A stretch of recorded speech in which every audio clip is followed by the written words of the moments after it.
بسم الله الرحمن الرحيم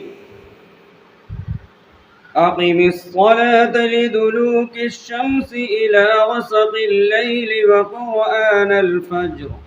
إن قرآن الفجر كان مشهودا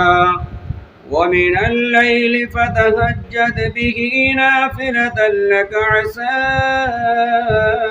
أن يبعثك ربك مقاما محمودا وقل رب أدخلني مدخل صدق وأخرجني مخرج صدق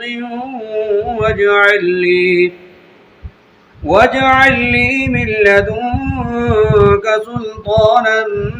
نصيرا وقل جاء الحق وزهق الباطل إن الباطل كان زهوقا وننزل من القرآن ما هو شفاء ورحمة للمؤمنين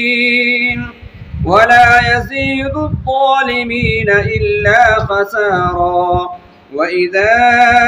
أنعمنا على الإنسان أعرض ونأى بجانبه وإذا مسه الشر كان يئوسا قل كل يعمل على شاكلته فربكم أعلم بمن هو أهدى سبيلا صدق الله العظيم। आपसे गुजारिश है कृपया हमारे चैनल को सब्सक्राइब करें, बेल को दबाना न भूलें और लाइक करें, कमेंट करें।